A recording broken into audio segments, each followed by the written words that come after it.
Hi guys, you are welcome in the YouTube channel The Fastest Thinker.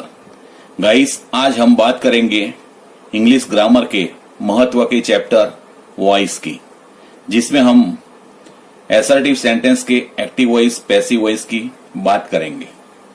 तो आइए देखते हैं इसमें क्या है। तो विधान वाक्य के एक्टिव वॉइस, पैसिव वॉइस में अब बात करते हैं क्रियापद, कर्ता और कर्म की। सबसे पहले हमें क्रियापद क्या है उसके बारे में पता होना चाहिए।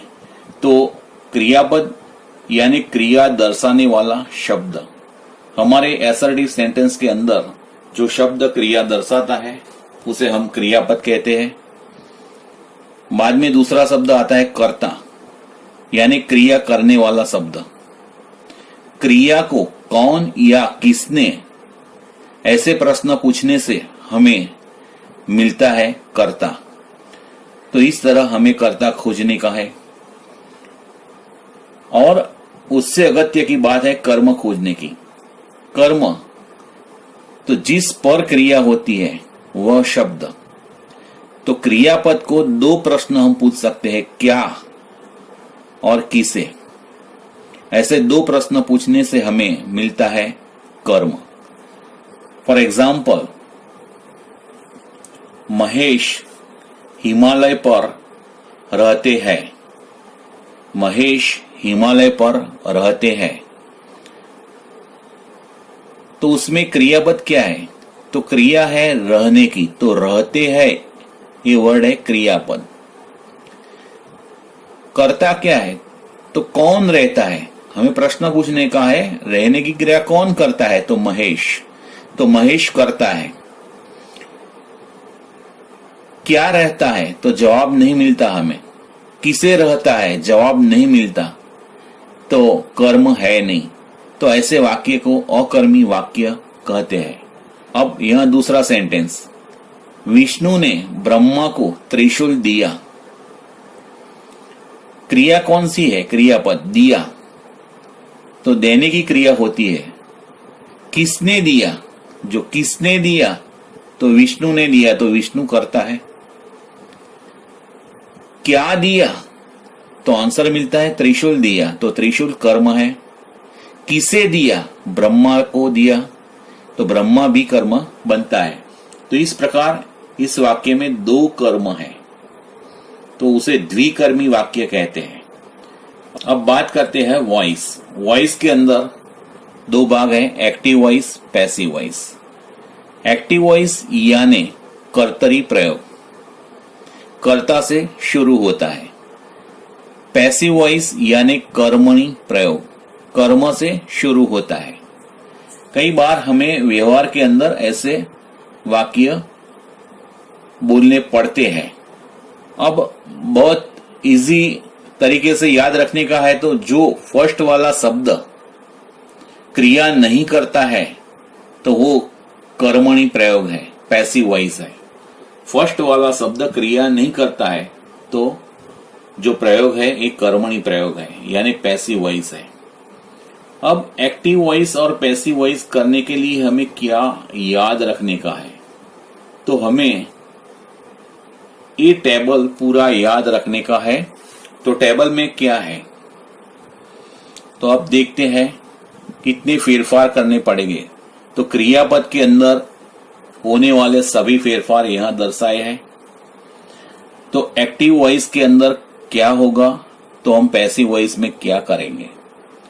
तो देखते हैं सादा काल। सादा काल के अंदर वर्तमान काल है, भूतकाल भी है। यहां भविष्य की बात अन्य कालों में ली है। तो सादा काल में दो काल, वर्तमान काल और भूतकाल। वर्तमान काल के अंदर सहायक क्रियापद डू या डज होता है। भूतकाल के अंदर सहायक क्रियापद यानी हेल्पिंग वर्ब डीड होता है। वर्तमान काल के पैसिव वॉइस जब हम करते हैं तो वर्तमान काल के अंदर एम इज आर प्लस भूत कृदंत, यानी उसका तीसरा रूप भूत कृदंत V3 उसे बोलते हैं पास्ट पार्टिसिपल। अगर सादा भूतकाल है या डीड का प्रयोग होता है तो पैसिव वॉइस के अंदर उसमें से वॉस वेर भूतकृदंत का प्रयोग होगा। अब अन्य सादा काल यानी will, would, shall, should, can, could, may, might, must, ये अन्य सादा काल में आते हैं। तो उसके पैसिव वॉइस करने के लिए क्या करना पड़ेगा? तो उसमें से लागू वाला शब्द यहां लेने का है, लेकिन शब्द उसमें से ही होना चाहिए। उसके साथ बी का प्रयोग, बी लगाना पड़ेगा उसके पीछे, बाद में भूतकृदंत। एक बात पक्की याद रखने की है कि पैसिव वॉइस के अंदर क्रियापद का भूतकृदंत आता है। अब चालू काल में दो प्रकार के काल है, एमिजार और वॉस वेर। एमिजार प्लस आईएनजी है तो एमिजार में से जो लागू पड़ता है, ये तीनों में से कोई एक लागू पड़ेगा तो ये लगा देने का, बाद में बिंग लगा देने का। ये चालू काल है तो बिंग लगा देने का प्लस भूतकृदंत लगाने का है। यहां देख लो, यहां एमिजार और भूतकृदंत है, यहां एमिजार प्लस बिंग प्लस भूतकृदंत है। ये सादा वर्तमान काल है, चालू वर्तमान काल है, इसलिए ऐसा होता है। बात करते हैं चालू भूतकाल की, वॉस वेर प्लस आईएनजी। तो उसके अंदर क्या होता, उसके अंदर पैसिव वॉइस में क्या होगा? वॉस वेर, ये दोनों में से कोई एक लगाने का है, प्लस बिंग प्लस भूतकृदंत, उसके जैसा ही है, लेकिन जो यहां वर्ड आते हैं यहां से लेने का है, यहां वर्ड आते हैं यहां से लेने का है। ऐसी ही सिचुएशन पूर्ण काल में है। पूर्ण काल में हैव हैज यानी पूर्ण वर्तमान काल है, हैव हैज का प्रयोग होता है। उसके अंदर भूतकृदंत खुद आता है, यहां भी भूतकृदंत है, दैट मीन्स यहां चेंजेस नहीं होगा, ये भूतकृदंत हमें यहां से ही मिल जाएगा। तो हैव हैज प्लस भूतकृदंत है, यहां क्या होगा? Have has plus been plus भूतकृदंत। पूर्ण काल है तो बीन लगाने का है, तो याद रखने का पूर्ण काल, ये भी पूर्ण काल है, पूर्ण भूतकाल यानी हैड प्लस भूतकृदंत यानी पास्ट पार्टिसिपल यानी V3। तो हैड प्लस बीन प्लस भूतकृदंत ऐसा लगाने का है। तो इसी तरह हम एक्टिव वॉइस में से पैसिव वॉइस में चेंज कर सकते हैं। अब देखते हैं उसके नियम। तो 4 नियम है उसके। कौन से 4 नियम है देखते हैं। एक्टिव में जो करता है वो पैसिव में कर्म बनेगा और कर्म है वो कर्ता बनेगा।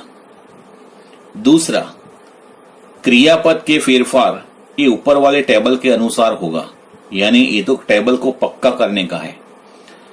और बने हुए कर्म कौन बना? तो कर्ता में से कर्म बना, तो ये बना हुआ कर्म है, तो बने हुए कर्म को अंत में बाय के पीछे रखने का है।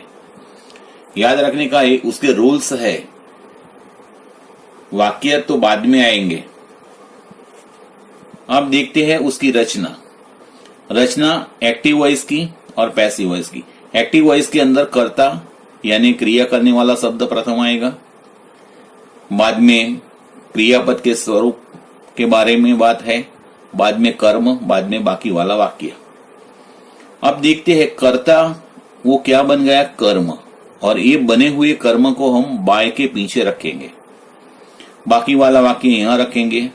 ये बाय प्लस कर्म यहां भी रख सकते हैं और बाकी वाला वाक्य पीछे रख सकते हैं। अब जो कर्म था वो कर्ता बन गया।